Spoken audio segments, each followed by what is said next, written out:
She walked into the hotel expecting respect, but instead the concierge humiliated her, dismissed her like she didn't belong.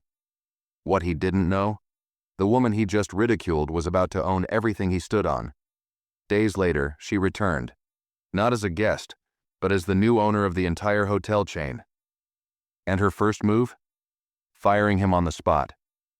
Stay till the end, because this story is the ultimate power shift. Tell us where you're watching from. We love hearing from you. And don't forget to subscribe for more stories that will leave you speechless. The revolving doors of the Kingston Royal Hotel spun slowly, reflecting the warm glow of the grand chandelier hanging above the marble floors.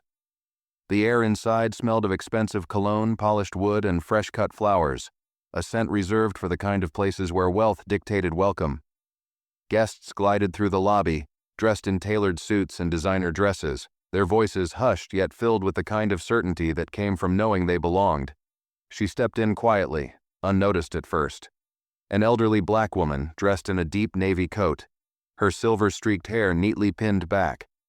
She carried herself with the kind of dignity that made time pause, but in a place like this, dignity was not enough to earn recognition. She walked toward the reception desk, her heels tapping softly against the floor, the sound drowned out by the murmurs of wealth surrounding her. Behind the counter stood Richard Fairchild.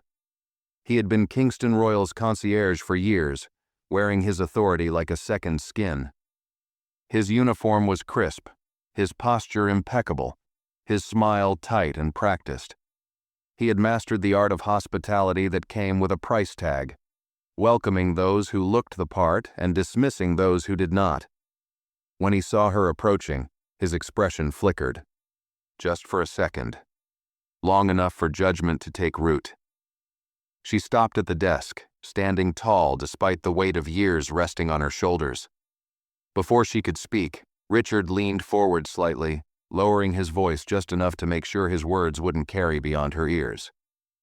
"I believe you're in the wrong place, ma'am," he said, his tone carefully wrapped in politeness, the kind used to soften insults. His eyes swept over her coat, her hands that had worked, hands that had known struggle. "The main entrance is reserved for guests." She blinked once, slowly. The weight of his words settled between them, and for a brief moment, she held his gaze unshaken. The corners of her mouth curled slightly, but not in amusement. There was something else there, something unreadable, something dangerous in its patience. "I see," she said simply. Her voice was smooth, controlled, holding back more than it revealed. Richard straightened, mistaking her quiet grace for submission. It was always the same, the nod, the polite retreat, the silent understanding that some people did not belong. He had seen it countless times before, and this moment to him was no different. "If you need assistance, I can call someone for you," he added, now glancing past her, already dismissing her presence as if she were an afterthought in the grand scheme of things. Her fingers lightly brushed the edge of the polished counter, tracing the fine craftsmanship, as if remembering something long buried. Then, with a small nod, she turned. Richard barely noticed when she walked away. He had already moved on, his attention shifting to a couple stepping up to the desk, their luggage gleaming under the lobby's soft golden lights. But as she stepped back through the revolving doors, she paused for a moment. Just enough for the light to catch the faintest glimmer in her eyes. It wasn't anger, nor humiliation. It was something else, something that had been growing quietly for years, waiting for a moment just like this. She walked out into the cool evening air, her breath steady, her steps measured. Behind her, the Kingston Royal Hotel stood, its windows glowing like jewels against the night. She had walked away before, but this time she wasn't leaving. She was coming back. The drive home was quiet, save for the rhythmic hum of the city beyond the car windows. Streetlights stretched into the distance, their glow soft against the evening mist. Evelyn Carter sat in the back seat, her posture poised, her hands folded in her lap. The slight tension in her fingers was the only sign of the thoughts unraveling in her mind. Her driver, an older man named Thomas, stole a glance at her through the rearview mirror. He had worked for her long enough to recognize the shifts in her silence. There were times when her quiet was peaceful, like the hush before dawn. And then there were times like this, when it carried weight, when it was calculating. "Everything all right, ma'am?" Thomas asked, his deep voice steady, careful. Evelyn exhaled, her breath slow, controlled. "I was turned away today," she said, not with anger, but with something far colder, by a man who did not know who he was speaking to. Thomas's grip tightened slightly on the wheel. He had been with her long enough to understand. He had seen the way the world shifted when people underestimated Evelyn Carter. They reached the gates of her estate, the car rolling smoothly up the winding driveway. The house was not ostentatious, but it was grand in the way that spoke of legacy rather than wealth. Stone pillars framed the entrance, and the windows were tall, glowing with a warmth that contrasted the cool night outside. Inside, the house was still, a place of history and quiet power. She moved through the space with familiarity, her heels clicking against the wooden floors. In her study, shelves lined the walls, filled with books she had once read late into the night, long before success had settled on her shoulders. She poured herself a glass of bourbon, the amber liquid catching the light as it swirled in the crystal glass. She took a sip, her gaze resting on the framed photograph on her desk. A younger version of herself stared back, barely 20, standing outside a different hotel, dressed in a crisp uniform that had felt like armor at the time.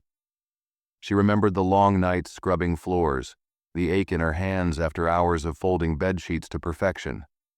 She remembered the way guests would pass her as if she were invisible, how her managers had spoken to her as if she were no more than the background of their success. She had swallowed their words, their dismissals, their condescension. She had tucked them away, storing them deep in a place where anger could grow into something sharper, something indestructible. And now, after all these years, the past had walked up to her once again, this time in the form of a man who had mistaken her for someone who needed permission to belong. A small smile touched the corner of her lips as she picked up her phone, dialing a number she had not used in a long time. The line rang once, twice, before a smooth, familiar voice answered. "Ms. Carter," the voice greeted, respectful, measured. "It's been a while." Evelyn leaned back in her chair, her grip firm around the glass. "I need you to look into Kingston Royal," she said evenly. "The whole chain. I want numbers, projections, every weakness in their foundation." There was a pause on the other end before the voice responded, intrigue laced in the words. "You're thinking of buying them out." Evelyn swirled the bourbon in her glass, watching the way the light refracted through it. "No," she said, the certainty in her voice like steel. "I'm going to own them." The morning arrived draped in golden light, casting long shadows over Evelyn's estate. She sat at the breakfast table, her coffee untouched, her mind occupied with the details spread before her. Stacks of reports, financial statements, and acquisition briefs lined the polished surface, each page unraveling the cracks beneath Kingston Royal's glossy reputation. She had spent decades understanding businesses, peeling away their layers until all that remained was the truth beneath. And the truth was simple. Kingston Royal was vulnerable. Declining guest satisfaction scores, poor management decisions, a slow but noticeable dip in profits over the last 3 quarters. The hotel chain was holding on to prestige by a thread, and the wrong shift in the market could send it into free fall. She traced her fingers along the edge of one document, pausing at a name stamped at the bottom. Jonathan Pierce, CEO of Kingston Royal Holdings. The man at the helm. A businessman first, a loyalist to tradition second. He wouldn't part with his empire easily, but Evelyn didn't need him to. She just needed the right moment to strike. A knock at the study door pulled her from her thoughts. Thomas stepped in, his expression composed, but his eyes sharp with the quiet understanding they always held. "They're ready for you," he said. She gave a small nod, standing with deliberate ease. As she made her way to the car, she adjusted the cuffs of her blazer, a gesture as natural as breathing. The old Evelyn would have hesitated, would have considered whether she was worthy of stepping into certain rooms. But that girl had been left behind long ago. The drive into the city was unhurried, a contrast to the storm brewing beneath the surface. Her lawyers and financial team awaited her at the downtown office building she owned, an understated glass tower that commanded respect without screaming for attention. Inside, the boardroom held a quiet intensity. Men and women in tailored suits straightened as she entered, their conversations dissolving into expectant silence. Her lead attorney, Malcolm Hayes, an older man with a sharp mind and a reputation for closing deals with surgical precision, slid a thick file toward her. "We've completed the full assessment," Malcolm said, his voice steady. "Kingston Royal has been masking its struggles, but their debt structure is fragile. If we move strategically, we won't just be offering them a buyout. We'll be saving them from collapse." Evelyn flipped through the pages, her eyes scanning the financial breakdowns, the silent admissions of failure hidden within carefully phrased corporate language. "Jonathan Pierce won't take this easily," another associate added. "He's built Kingston Royal into his legacy. He'll fight to protect it." Evelyn smiled then, not the warm, kind one she reserved for those she cared for, but the one that had sent men twice as powerful as Pierce scrambling to renegotiate their terms. "Then let him fight," she said. "By the time he realizes the battle has begun, it will already be over." The room fell into a moment of stillness. The strategy was set, the pieces already moving. Evelyn closed the file and stood. "Schedule a meeting with Pierce," she instructed. "Tell him I'm interested in a conversation." She turned toward the window, looking out at the towering skyline. The city had changed over the years, but power had not. It still belonged to those who knew how to wield it, and soon Kingston Royal would belong to her. The invitation to meet arrived faster than expected. Jonathan Pierce didn't hesitate. A woman of Evelyn Carter's stature didn't request meetings casually, and a direct inquiry about Kingston Royal meant only one thing. She was circling. The meeting was set for noon at an exclusive private club in the city, a place where power resided in whispered conversations over aged whiskey and hand-rolled cigars. Evelyn arrived exactly on time, stepping out of the car with the same quiet confidence that had carried her through decades of battles no one had expected her to win. Inside, the club exuded old money. The air was thick with a scent of leather and tradition, the kind of place where men like Jonathan Pierce had always felt safe, protected by the walls of exclusivity. She found him seated at a round table near the window, his posture relaxed but his eyes alert. He was a man accustomed to control, dressed in an expensive navy suit, his silver hair neatly combed back. He stood when she approached, extending a hand, his smile polite but calculating. "Ms. Carter," he greeted, his voice carrying the charm of a seasoned executive. "It's a pleasure to finally meet you in person." Evelyn shook his hand, her grip firm. "Mr. Pierce," she said smoothly. "Thank you for making the time." They took their seats, and the waiter arrived promptly, placing menus before them. Evelyn didn't bother opening hers. This wasn't about lunch. "I hear you've taken an interest in Kingston Royal," Pierce began, folding his hands in front of him. His tone was light, but his gaze searched her face for intent. Evelyn allowed a small smile. "I have." He exhaled, leaning back slightly. "I'll admit, I was surprised. A woman of your influence could invest in anything. Why hotels?" She tilted her head slightly. "Hotels tell a story, don't they? They reveal who is welcomed and who is not, who is seen and who is dismissed." Pierce gave a slow nod, considering her words. "And Kingston Royal?" "It's a beautiful brand," Evelyn said, her voice carrying the weight of something unspoken. "One with history, prestige. But prestige means nothing if the foundation is crumbling." His expression didn't shift, but she saw it, the flicker of unease, the quick calculation behind his eyes. He knew. He knew she had looked into the numbers, had peeled back the carefully curated image to see the vulnerabilities beneath. "I assume you've done your research," he said, taking a measured sip of his drink. Evelyn held his gaze unwavering. "I don't make assumptions, Mr. Pierce. I confirm them." A beat of silence stretched between them, thick with the weight of power shifting. Pierce exhaled through his nose, setting his glass down. "So what exactly are you proposing?" Evelyn leaned forward just slightly, her voice even, controlled. "A full acquisition," she said. "Not just a stake. I want the entire chain." Pierce's jaw tightened. "Kingston Royal is not for sale." A slow, knowing smile crossed Evelyn's lips.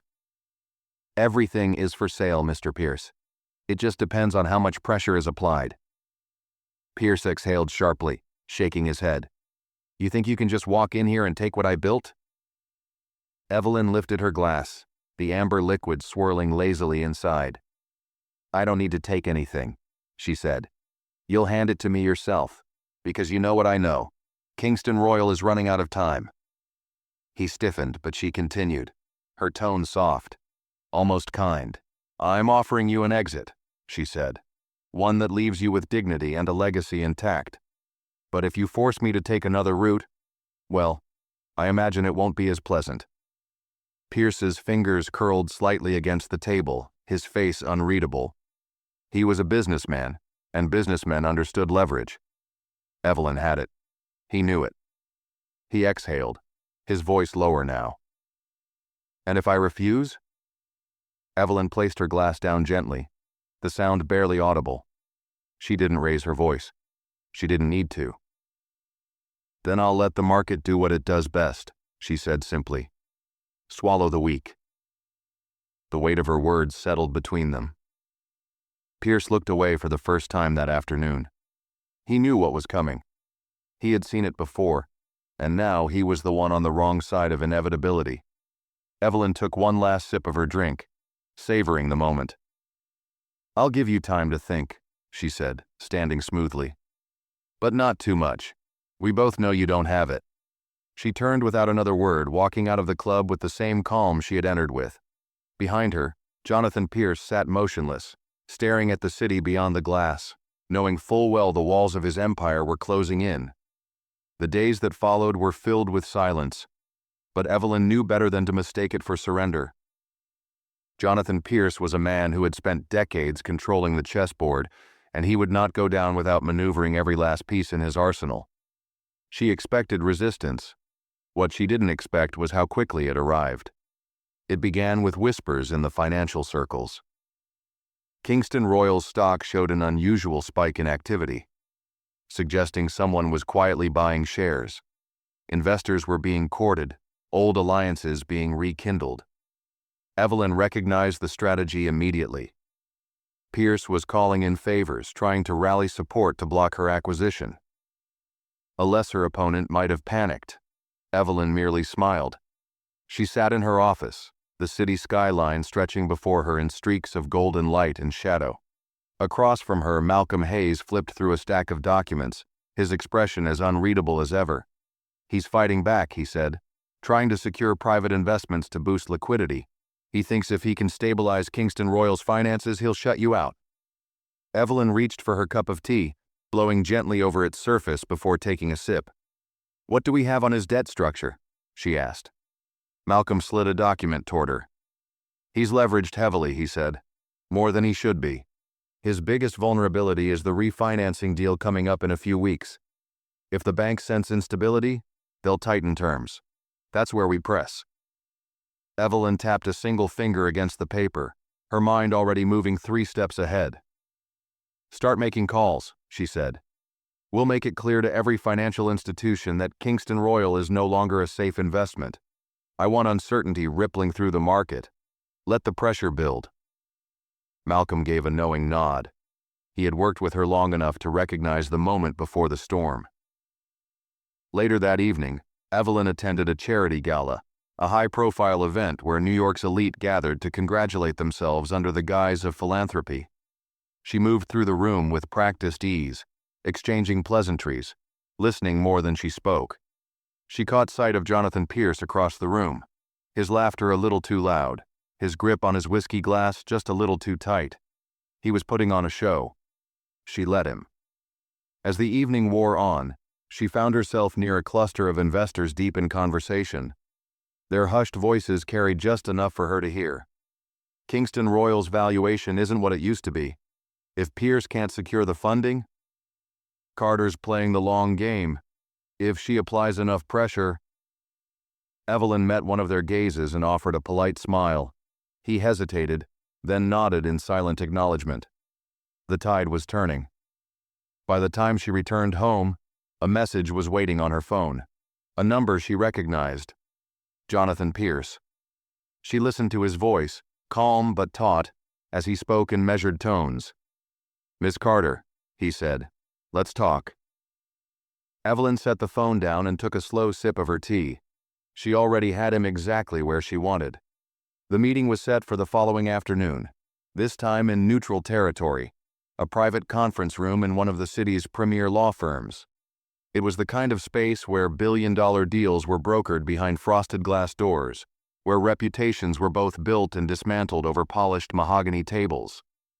Evelyn arrived precisely on time, stepping out of the car with the same measured grace she always carried. She was dressed in a tailored dark green suit, subtle yet commanding, the kind of presence that whispered power rather than shouting it. Malcolm Hayes walked beside her, his briefcase in hand, his expression unreadable. Inside, Jonathan Pierce was already seated at the head of the long, glossy table. He looked up as she entered, his face composed. But there was something different in his posture, a tension in his shoulders, a tightness around his mouth. The last few days had worn on him, and Evelyn knew why. "Ms. Carter," he greeted, standing briefly before sitting back down. "Malcolm." Evelyn slid into her seat, placing her hands lightly on the table, fingers interlaced. "Jonathan," she said smoothly, not missing the way his jaw tensed at the familiarity of his first name. The room was heavy with unsaid words. Evelyn let the silence stretch, watching him shift ever so slightly in his chair. Silence, when wielded correctly, was more powerful than the sharpest argument.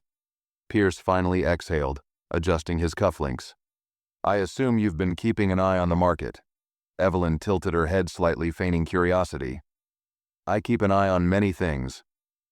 A flicker of irritation crossed his face, but he quickly masked it. He leaned forward, fingers tapping lightly against the table. "Let's get to the point. You want Kingston Royal. You've made that clear. But I'm not prepared to hand it over to you on a silver platter." Malcolm, silent until now, leaned forward slightly. "With all due respect, Mr. Pierce, no one is asking you to hand anything over. We're offering a solution to a problem you can no longer afford to ignore." Pierce scoffed, shaking his head. "A problem?" His voice held forced amusement. "Kingston Royal is not some failing startup, Malcolm. We're a legacy, a brand built on decades of excellence." Evelyn smiled, slow and knowing. "And yet," she said softly, "excellence doesn't seem to be paying your bills." That struck a nerve. Pierce's fingers curled into a fist for a brief moment before he forced himself to relax. Evelyn watched him carefully. This was the moment where pride wrestled with reality. "Let's cut the theatrics," he said, his voice harder now. "You came to me, which means you know I still have control. I've made calls, secured new backers. The board still trusts me. You're not the only one with influence, Evelyn." She simply nodded, unbothered. "And yet you agreed to this meeting." Pierce opened his mouth, but no words came. Evelyn took a sip of water before setting the glass down with delicate precision. "I don't move on a company unless I already know the outcome," she said, her voice as smooth as silk. "Right now your stock is holding because you're putting on a good show. But I know what's coming. The banks are tightening their grip. Investors are whispering behind your back. And you're trying to hold back a flood with your bare hands." Pierce leaned back in his chair, rubbing his temple. For the first time, he looked tired. Evelyn softened her tone, but not her resolve. "I'm not here to humiliate you, Jonathan. I'm here to give you an out before the walls collapse. This can be on your terms. You walk away with dignity. Or—" She let the sentence dangle in the air, giving him space to fill in the unspoken consequences himself. A long silence followed. Finally, Pierce exhaled, rubbing his jaw before looking her in the eye. "What's your offer?" Evelyn knew then that she had won. She reached into the folder before her and slid a contract across the table. "A fair price," she said. "A generous one, considering where your numbers will be in 6 months." Pierce stared at the papers for a long time, as if he could will them into telling him something different. But the truth was written in ink and numbers. After what felt like an eternity, he exhaled through his nose and picked up the contract. "I'll need time," he said, his voice lower now, almost resigned. Evelyn nodded. "Not too much," she reminded him. Pierce gave her a tight-lipped smile, but there was no malice behind it anymore. Just the quiet acceptance of a man who had spent his life holding power, only to realize that power had slipped through his fingers before he even saw it coming. As Evelyn and Malcolm stood to leave, Pierce watched her, something unreadable in his expression. "You really wanted this, didn't you?" he asked. Evelyn paused at the door, glancing back at him. "Not just this hotel," she said, her voice quiet but firm. "The lesson." And with that, she walked out, leaving Pierce sitting alone at the table, the weight of his empire resting on a contract with her name on it. The ink had not yet dried, but in Evelyn's mind, the deal was already done. Jonathan Pierce would take his time, review the contract, consult his legal team, attempt to find an alternative that did not exist. But in the end, he would sign. They always did. She sat in the back seat of her car, gazing out at the city as it passed in streaks of steel and glass. The world had changed since the days when she had to walk these streets with her head down, when hotel lobbies were places she entered only to serve. Now, she dictated the terms. Thomas, ever the quiet observer, drove with steady precision. But even he could not contain his curiosity this time. He cleared his throat lightly. "How did it go, ma'am?" Evelyn glanced at him through the rearview mirror, her expression unreadable. "As expected," she said simply. He nodded, understanding the weight behind those 2 words. Back at the estate, she stepped into her study, where Malcolm was already waiting. The documents from their meeting with Pierce were spread neatly across the desk. "He'll sign," Malcolm said before she even asked. "He just needs to make peace with it first." Evelyn walked toward the window, her gaze fixed on the city skyline. "And the staff?" she asked. Malcolm straightened. "Officially, they don't know yet. But I've spoken to a few key figures at Kingston Royal, the ones who actually run the day-to-day operations." Evelyn turned to him. "And?" He gave a small smile. "There's more relief than resistance. Most of them have seen the writing on the wall. The hotel has been struggling and they know it. What they're afraid of is uncertainty." Evelyn nodded slowly. "Then let's remove that fear." She picked up her phone and dialed a number she hadn't used in years. It rang twice before a familiar voice answered. "Didn't expect to hear from you," the voice said, gruff yet warm. Evelyn allowed herself a small smile. "I have an opportunity for you, Clarence." A short chuckle came through the line. "That so?" She leaned against the desk, her voice steady. "Kingston Royal needs new leadership. Someone who understands both the business and the people who keep it running." There was a pause. Then, "You're putting me in charge?" "I'm giving you the keys," she corrected. "But whether you drive it to success or let it crash, that's on you." Clarence was silent for a moment. "You always did have a way of making a man work for his victories," he finally said. Evelyn smirked. "That's why you never lost one." The conversation shifted to logistics, and by the time she hung up, the next phase of her plan was in motion. She wasn't just taking over Kingston Royal, she was rebuilding it from the inside. And then there was Richard. She had not forgotten him. The man who had dismissed her so easily, so carelessly, as though he had the power to decide who was worthy and who was not. Evelyn took a seat behind her desk, her fingers resting lightly on the smooth wooden surface. Tomorrow, she would walk through the doors of Kingston Royal once again. But this time, she would not be a guest.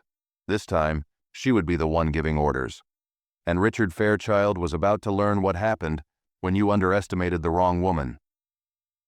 The morning air was crisp, the sky a muted shade of blue as Evelyn stepped out of the car in front of Kingston Royal. The grand hotel loomed over the city streets, its towering glass windows reflecting the world back at itself.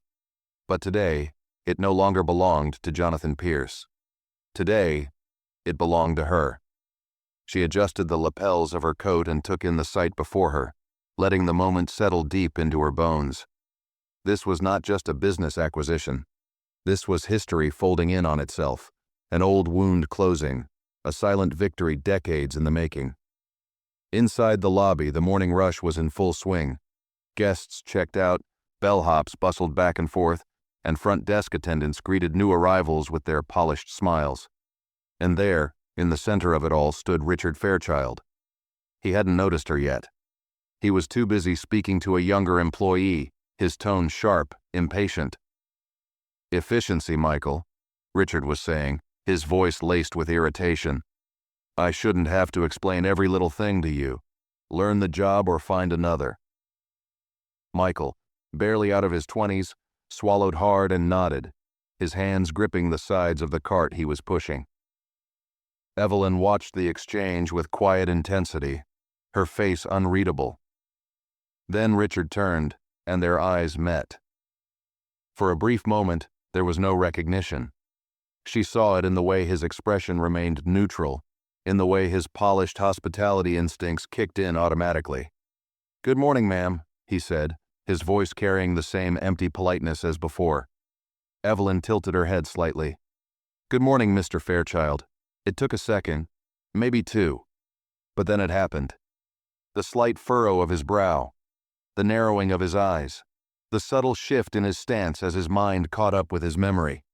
She watched it all unfold, the realization creeping across his face like a shadow. His posture stiffened. "Oh, it's you." She smiled. "Yes, it's me." Richard cleared his throat, glancing around the lobby as if searching for an escape. He gave a forced chuckle, an attempt to regain control of the situation.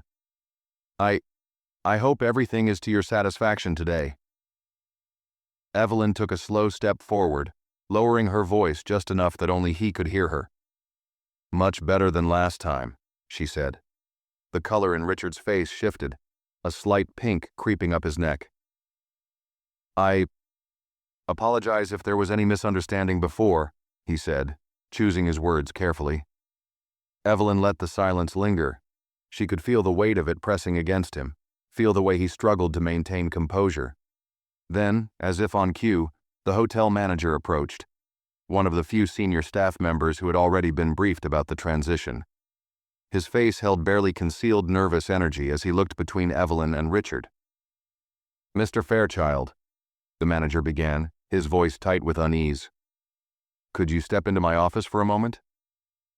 Richard hesitated, but there was no way out. He nodded stiffly, throwing one last glance at Evelyn before following the manager down the hall. She watched him go, then turned her attention back to the lobby. Michael, the young employee Richard had just scolded, was still standing by his cart, his expression uncertain. Evelyn walked over and regarded him for a moment. "What's your name?" she asked. He straightened. "Michael, ma'am." She nodded. "You enjoy working here, Michael?" He hesitated, then nodded. "Yes, ma'am, I do." She gave a small smile. "Good. That's about to matter more than it ever has." Then she turned and walked toward the elevators, her heels clicking softly against the marble floor. Today was the beginning of something new. And for Richard Fairchild, it was the beginning of the end. Richard Fairchild sat in the office, his hands clasped tightly together on the polished desk in front of him. The air in the room felt heavier than usual, though the temperature had not changed. The hotel manager, a middle-aged man named Douglas Whitmore, stood behind the desk, shifting uncomfortably as he gathered the words he had been dreading to say. Evelyn did not follow them into the office, nor did she need to. Some lessons were best learned in solitude, in the moment of realization when arrogance met consequence. She had seen that look in men's eyes before, the slow understanding that they had played a game without ever knowing the real rules. Richard straightened his posture, forcing himself to look composed. "Douglas," he said, clearing his throat, "I assume there's been some kind of misunderstanding." Douglas exhaled slowly. No misunderstanding, Richard. His voice was firm, though not unkind. You're aware the hotel has gone through an ownership transition? Richard's throat bobbed as he swallowed, but his voice remained steady. Yes, he said. I heard some rumors. Douglas folded his hands on the desk, meeting Richard's gaze with a level expression. Those rumors are true. Kingston Royal is now under the direct ownership of Ms. Evelyn Carter. The name landed like a stone in Richard's chest. He clenched his jaw, though he kept his expression neutral. I see. Douglas leaned back in his chair, watching Richard carefully. She's making changes, Richard. Major ones. We're restructuring, improving operations, focusing on guest experience. He paused. And that includes leadership. There it was. The words Richard had been waiting for, yet had still hoped would never come. I've been here for years, Richard said, his voice carefully controlled. I've upheld the Kingston Royal standards. Douglas cut him off, shaking his head. Your standards, Richard, not the hotel's. We've had multiple complaints about your attitude toward staff and guests. You've built a culture of exclusion, not service. Richard's grip on the arms of his chair tightened. That's ridiculous. I've kept this place running efficiently. No one had a problem before. Douglas gave him a pointed look. Because the people who had problems were the ones you ignored. Silence. Richard's chest rose and fell as his mind scrambled for an argument, an angle, anything that could turn the tide in his favor. He was Kingston Royal. He had shaped the way this place operated, defined its standards, and now it was being ripped from him by a woman he had dismissed without a second thought. He forced a breath. I can adapt, he said finally, his voice quieter now. If she wants changes, I can make them. I can... Douglas shook his head again, though this time there was something almost sympathetic in his eyes.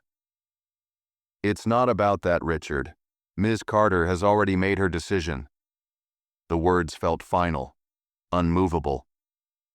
Richard sat back, his mind racing through scenarios, through ways to salvage this. Then his lips parted slightly as a thought struck him, a desperate lifeline. She can't just fire me outright, he said, leaning forward. I have a contract. I have tenure. If she wants to remove me, it has to be done through proper channels. Douglas sighed. Yes, you do have a contract. He slid a single sheet of paper across the desk. And it includes an early termination clause. Richard's stomach dropped. Douglas continued, his voice level. You'll receive a severance package. It's generous. But as of today, your position at Kingston Royal is terminated. For a long moment, Richard just stared at the paper, the words blurring together. This wasn't how things were supposed to go. He had spent his entire career believing in a world where men like him made the decisions, where respect was a privilege given to those who fit a certain mold. And now he was being dismissed as effortlessly as he had dismissed others. His breath shuddered slightly as he exhaled. She planned this, he muttered, almost to himself. This was never about the hotel. It was about me. Douglas didn't confirm or deny it. Instead, he stood. You should collect your things, Richard. Security will escort you out. The finality in his tone left no room for argument. Richard sat frozen for another few seconds before finally rising from his chair. He smoothed his jacket, straightened his tie. If he was going to leave, he would leave with his dignity intact. He walked out of the office, his footsteps measured, controlled. But the moment he stepped into the lobby, the world felt different. The space he had once commanded now seemed indifferent to him. The people he had dismissed so easily now watched him with quiet curiosity, with something that almost resembled satisfaction. And standing near the elevators, watching him with an expression that held neither malice nor pity, was Evelyn Carter. For the briefest moment, Richard considered saying something, offering an apology, an excuse, anything that might change the outcome. But he knew better. He could see it in her eyes. The decision had been made long before he ever opened his mouth. He walked past her without a word. Evelyn watched him go, her face unreadable. And then, As the doors closed behind him, she exhaled softly. Justice had never needed to be loud. It only needed to be final. The lobby of Kingston Royal felt different now. It wasn't the marble floors or the golden chandeliers that had changed. It was the air itself. It was in the way the employees stood a little taller, in the way the front desk clerks exchanged glances, in the way the bellhops whispered in hushed voices near the luggage carts. Something monumental had shifted, and everyone could feel it. Evelyn Carter stood near the reception desk, her presence calm yet commanding. The staff didn't quite know how to behave around her yet. Was she an owner they should fear? A distant corporate figure they would never see again? Or was she something else entirely? She let them wonder for a moment. Let the weight of her presence settle into the bones of this place before she turned toward the young employee Richard had belittled earlier. "Michael," she said, her voice steady. The boy stiffened at the sound of his name and turned quickly, his nervous eyes meeting hers. "Yes, ma'am?" Evelyn regarded him for a moment before speaking. "How long have you been here?" Michael straightened his posture, swallowing before responding. "Almost a year, ma'am." "And do you enjoy your job?" He hesitated for half a second as if weighing the truth against caution, but something in the way she looked at him made him speak honestly. "I do, ma'am. I want to do more. Be more." A slow smile curved Evelyn's lips. "Good." She glanced toward the elevator. "Meet me in my office in 1 hour." Michael blinked in surprise. "Your office?" "Yes," Evelyn said simply. "And bring a notebook." She turned before he could ask more, making her way toward the executive suite on the top floor. The space that had once belonged to Jonathan Pierce was now hers. It was a lavish office with floor-to-ceiling windows overlooking the city, a desk made of mahogany that had likely never held the hands of a woman like her before. She sat down, letting the weight of the moment sink in. She had spent her entire life working toward something bigger than herself, and now she was here. A knock on the door pulled her from her thoughts. Malcolm stepped in, his usual composed demeanor laced with something unreadable. He held a manila folder in his hands, the kind that only contained things of importance. "What is it?" Evelyn asked. Malcolm walked to her desk, setting the file down in front of her. "Pierce signed," he said simply. Evelyn opened the folder, her eyes scanning the signature at the bottom of the document. Jonathan Pierce had officially relinquished control of Kingston Royal. She let the silence sit between them for a moment before closing the folder. "And the transition?" Malcolm nodded. "We're already restructuring. Clarence is ready to step in as the new general manager. Staff adjustments are in progress, but—" He hesitated. Evelyn looked up at him. "But what?" Malcolm exhaled. "Not everyone is happy about the change." Evelyn leaned back in her chair, steepling her fingers. "Let me guess. The old guard." Malcolm nodded. "Some of the senior staff, people loyal to Pierce, aren't exactly thrilled to see you take over. They're watching, waiting for a sign of weakness." Evelyn smirked. "Let them watch." Malcolm studied her for a moment before nodding. He had always admired her ability to remain unshaken, no matter the storm brewing around her. "Anything else?" she asked. Malcolm hesitated again, and this time, his expression was different. Less professional, more personal. "There's something else you should see," he said, sliding another document toward her. "It's about Richard." Evelyn raised an eyebrow, opening the file. What she saw made her pause. A list of formal complaints. Stretching back years. Reports from employees who had been mistreated, guests who had lodged concerns about his attitude, even junior managers who had tried to push back against his behavior only to find their careers stifled by his influence. It was worse than she had thought. She looked up at Malcolm. How was he allowed to keep his position for this long? Malcolm sighed. Pierce protected him. They had history. And for a long time, the hotel was making money, so no one cared enough to push back. Evelyn tapped a finger against the desk, considering. And where is he now? Malcolm checked his watch. Security escorted him out about an hour ago, He didn't make a scene, but he wasn't happy. Evelyn exhaled slowly, closing the file. I want an internal review of every department, every senior manager, every policy. If there are others like him, I want to know. Malcolm nodded. Understood. She leaned back in her chair, staring out at the city skyline. There was still work to be done. The hotel had to be rebuilt, not just in numbers but in culture. And she would make sure that no one was ever treated the way she had been. A knock at the door interrupted her thoughts. Michael stood there, notebook in hand, shifting slightly on his feet. You wanted to see me, ma'am? Evelyn smiled. Yes, Michael, she said. Come in. Let's talk about your future. Michael stepped into the office hesitantly, clutching his notebook as if it might shield him from whatever awaited inside. The space itself felt different from what he imagined. He had never set foot in an executive office before, and he certainly hadn't expected to be standing in front of the new owner of Kingston Royal just hours after witnessing Richard Fairchild's unceremonious departure. Evelyn gestured toward the chair across from her desk. Sit. He obeyed, his movements stiff with uncertainty. He was young, maybe 22 or 23, and still carried the nervous energy of someone who had spent most of his life being told to stay in his place. Evelyn studied him for a moment, letting him adjust to the silence. Then she spoke. How long have you been overlooked? Michael blinked, caught off guard. Excuse me? She leaned forward slightly, resting her arms on the desk.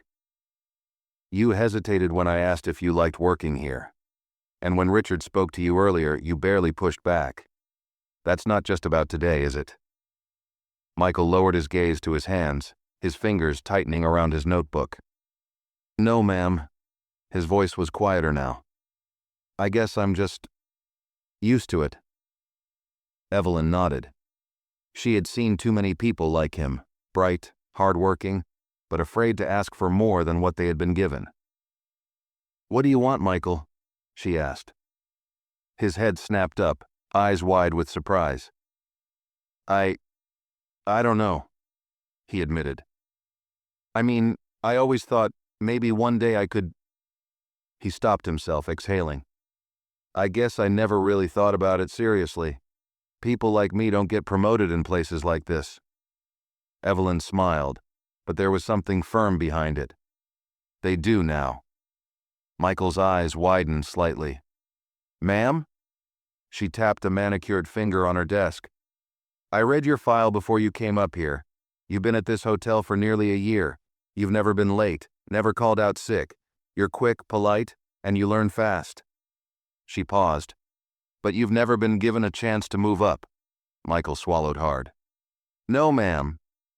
Evelyn leaned back in her chair. That changes today. The young man sat up straighter. I don't understand. You will, Evelyn said.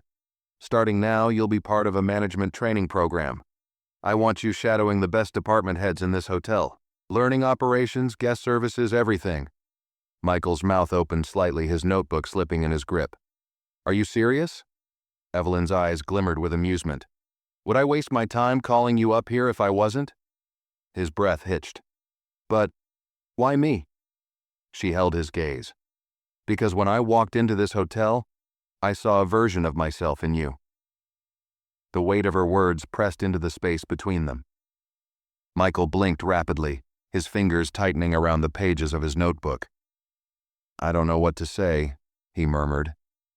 Evelyn tilted her head. You don't have to say anything. Just do the work. He sat in stunned silence for a moment before nodding rapidly. Yes, ma'am. I won't let you down. She gave a small approving nod. Good. Then let's begin. Michael rose from his chair, still looking slightly dazed, as if reality had yet to catch up with him. But as he turned to leave, Evelyn spoke once more. One more thing, she said. He froze, looking back. She smiled, but there was something deeper behind it. Never assume you belong anywhere less than where you want to be. Michael swallowed hard, nodding before stepping out of the office. Evelyn watched the door close behind him and allowed herself a small moment of satisfaction. Change didn't happen overnight, but it started somewhere. And today, it had started with a single conversation. She turned back to her desk, glancing at the stack of documents still waiting for her. There was more to be done, policies to rewrite, people to put in place, expectations to reset. But for the first time in Kingston Royal's history, the doors of power were opening, and they would stay open. The days that followed were filled with movement. A quiet revolution hummed through the walls of Kingston Royal, reshaping the institution from the inside out. There were no grand speeches, no dramatic declarations, just small shifts that, when pieced together, formed the foundation of something entirely new. Evelyn had no interest in simply owning the hotel. Ownership was only the first step. Control was the real power, and control came from knowing every inch of what you ruled. She walked the halls, unannounced, at different times of the day, early mornings before guests had woken, late nights when the staff was weary.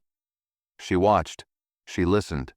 She saw the bellhops who worked twice as hard for half the credit, the cleaning staff who moved like ghosts through the halls, making the world pristine without ever being acknowledged, the front desk clerks who held back frustration as guests dismissed them like they were invisible. And she took note of every detail. One afternoon, she stood in the main dining hall watching the lunchtime service. The restaurant was a centerpiece of Kingston Royal's prestige: crystal glassware, high-back chairs, white tablecloths that looked untouched even after a meal was served. But beneath the refinement, Evelyn saw something else. She caught the way a senior waiter, a man who had likely been there for decades, corrected a younger server in sharp, clipped tones. The young woman, no older than 20, flushed with embarrassment as she nodded quickly, fixing whatever mistake she had made. Evelyn recognized that kind of leadership. It was built on intimidation, on hierarchy. It was the kind that crushed ambition before it could bloom. She watched a little longer, then turned to Clarence, who stood beside her. "That man," she said, nodding toward the older waiter. "How long has he been here?" Clarence barely needed to look. "Marcus? Nearly 30 years. And the girl?" "Jasmine," Clarence said. "Only been here 6 months." Evelyn studied the interaction for a moment longer. "I want to speak with her." Clarence nodded and gestured toward the girl. Jasmine approached hesitantly, her hands smoothing down the apron at her waist, her nervous eyes darting between Evelyn and Clarence. "You're Jasmine," Evelyn said, her tone neither harsh nor soft. The girl nodded quickly. "Yes, ma'am." Evelyn took a moment, letting Jasmine settle into the silence. "Do you like working here?" Jasmine hesitated before answering. "Yes, ma'am. I do." Evelyn caught the slight uncertainty in her voice. "But?" Jasmine swallowed. I just want to do well," she admitted. "Sometimes I feel like I don't belong." Evelyn nodded as if she had expected the answer. "Marcus is a good waiter," she said, "but he's not a good teacher." Jasmine's eyes widened slightly, as if she had never heard someone acknowledge it out loud before. Evelyn continued. "That's going to change." She looked over at Clarence. "From now on, I want mentorship programs in every department. Senior staff will be required to train younger employees, not through criticism, but through actual teaching. If they can't do that, they don't belong in leadership." Clarence gave a small smile. "Understood." Evelyn turned back to Jasmine. "And how fast do you learn?" Jasmine straightened slightly. I learn fast, ma'am." Evelyn studied her, then nodded. "Good. Because I don't just want you to learn how to serve food. I want you to learn how to run the dining hall."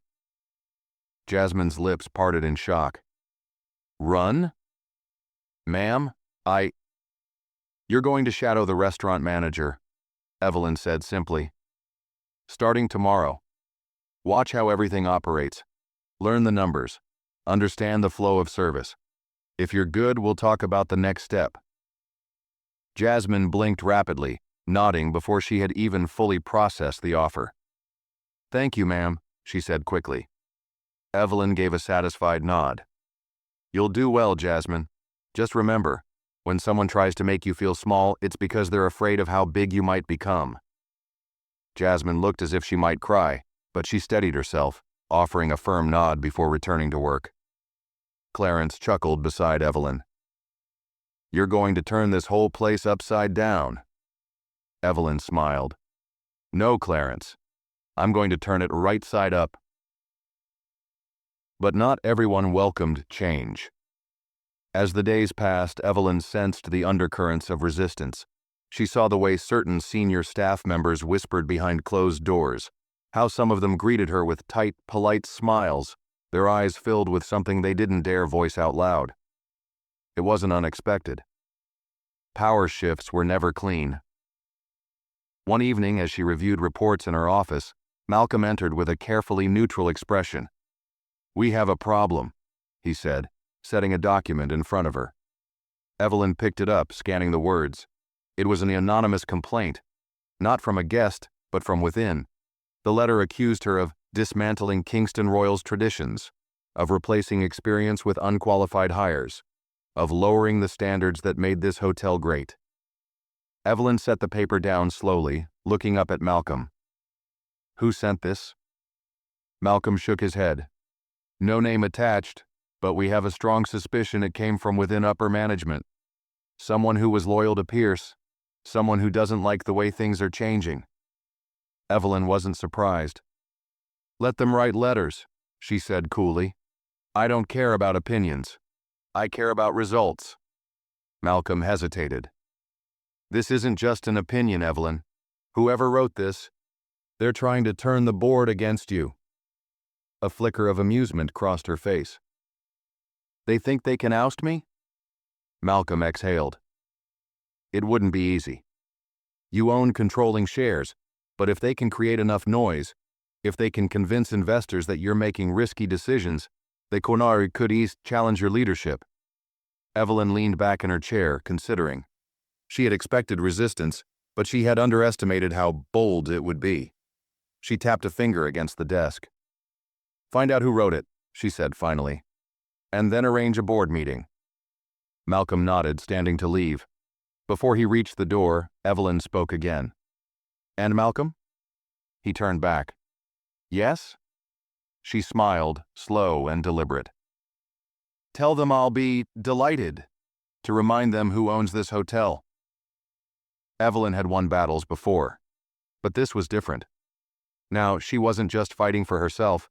She was fighting for every employee who had been overlooked, every person who had been dismissed before they had a chance to prove themselves, and if the old guard thought they could remove her, they had no idea who they were dealing with. The fight wasn't over. It was just beginning. The boardroom at Kingston Royal was a room designed for power. It was large, sleek, and intimidating. Polished oak table at the center, leather chairs lining its edges, floor-to-ceiling windows overlooking the city skyline. It was the kind of space where decisions were made in hushed tones, where control was traded behind the veil of formality. But today, Evelyn Carter wasn't here to trade. She was here to remind them who was in charge. The room was already full when she arrived. The board members, most of them older men who had been handpicked by Jonathan Pierce, sat in a half-circle, their expressions a mixture of polite caution and barely concealed resistance. Malcolm stood at her right, his usual composed demeanor slightly more rigid than usual. At the head of the table sat Charles Langley, the senior-most member of the board and a longtime friend of Pierce's. He was an older man, with silver hair and sharp blue eyes that scanned Evelyn with an expression of feigned cordiality. "Ms. Carter," Langley said, offering a thin smile, "thank you for joining us on such short notice." Evelyn took her seat with deliberate calm. "The pleasure is mine, Charles." Langley exchanged a glance with another board member before clearing his throat.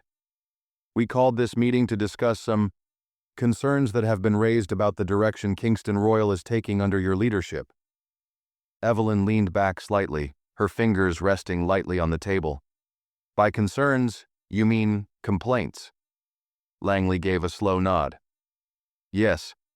Some of our senior staff members feel that certain recent decisions have been disruptive. And, as you know, stability is vital for investor confidence." Evelyn smiled, small, knowing. Is that what we're calling it now? Disruptive? Langley shifted slightly. It's no secret that Kingston Royal has built a reputation on exclusivity and tradition. Some of our long-standing employees believe that changes are being implemented too aggressively, without regard for the hotel's historic values.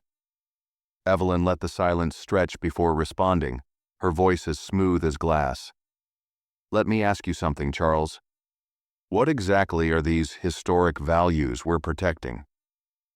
Langley hesitated, sensing the weight of her question. Evelyn continued before he could find an answer. Are we protecting a tradition of excellence? Of service? Or are we protecting a tradition of exclusion? Because from where I'm standing, Kingston Royal has spent decades upholding a system that rewarded power over talent, appearance over ability. A murmur passed through the board. Some of them exchanged glances while others avoided her gaze entirely. Langley cleared his throat. Miss Carter, we are simply asking that you reconsider some of these structural changes. We believe a more gradual approach would be beneficial. Evelyn exhaled lightly as if she were indulging the conversation. Then, she sat forward, her voice dropping just slightly. Do you know why I bought this hotel, Charles? Langley hesitated. I assume it was a business decision. Evelyn smiled again, but this time it didn't reach her eyes. I bought it because I was turned away from it. A hush fell over the room. She let her words settle before continuing.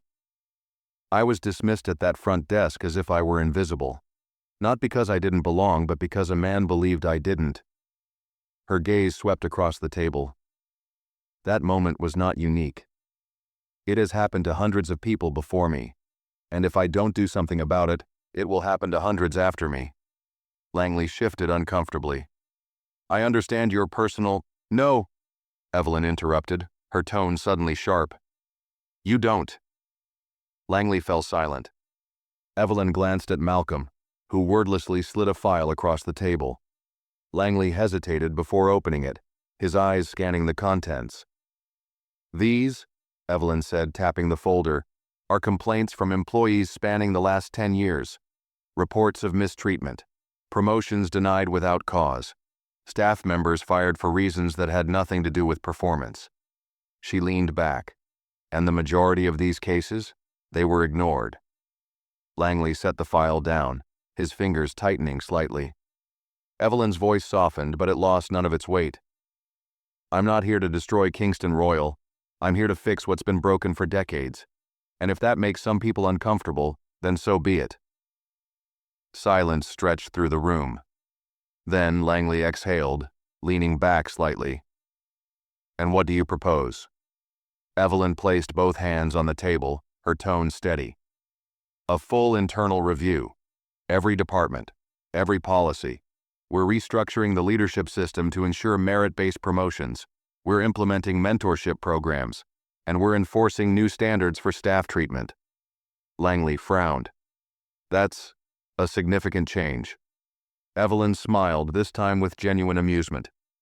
You say that as if it's a bad thing. One of the other board members, a woman who had been silent until now, finally spoke. Ms. Carter, she said carefully, change is necessary, but so is stability. Investors want to feel secure. Can you assure us that Kingston Royal will remain profitable under these changes? Evelyn met her gaze. Not only will it remain profitable, it will thrive. And here's why. She gestured toward Malcolm, who slid a second file onto the table. This, Evelyn continued, is a financial projection based on hotels that have undergone similar restructuring. Hotels that have embraced inclusivity, diversified their staff, and prioritized guest experience over outdated traditions. She tapped the folder. Not only did they maintain profitability, but they increased it. Langley flipped through the pages, scanning the data. His expression hardened slightly. And if we say no? Evelyn exhaled slowly, tilting her head. You won't. Langley narrowed his eyes. And why is that? Evelyn folded her hands, her voice unwavering. Because I own 51% of this hotel. And that means you don't get a vote. Silence. Langley's face paled slightly. The other board members exchanged uneasy glances. Evelyn smiled. This isn't a debate, it's a courtesy meeting. Langley exhaled, his jaw tightening. But he knew the truth. He had already lost. Evelyn rose from her chair, smoothing her jacket. This hotel will be better than it's ever been, she said. And if any of you don't believe in that vision, you're welcome to step down. No one spoke. Evelyn turned and walked toward the door. Before leaving, she glanced back over her shoulder. Oh, and Charles? Langley looked up. She smiled. Tell Jonathan Pierce I said hello. With that, she walked out, the doors shutting behind her. Kingston Royal had belonged to the old world, but today that world had changed, and there was no going back. Evelyn Carter had not just bought a hotel, she had rewritten history. Kingston Royal, once a fortress of exclusion, now stood as a beacon of change. The halls no longer whispered with fear, but echoed with opportunity. The staff walked with their heads higher, knowing they were valued, not just as employees but as people with futures worth investing in. As she stood in the grand lobby, watching the world move around her, she felt the weight of time pressing against her shoulders. This was never just about ownership. It was about legacy. About ensuring that the doors that had once been closed to her would never be closed to someone else again. Power, she had learned long ago, was not in money or titles. It was in what you did with it. And today, she had used hers to break a cycle that had existed for far too long. As she walked through the front doors, this time not as an outsider, but as the undisputed owner, she smiled. They had underestimated the wrong woman. If you loved this story, make sure to subscribe for more. What lesson did you take from Evelyn's journey? Let us know in the comments below.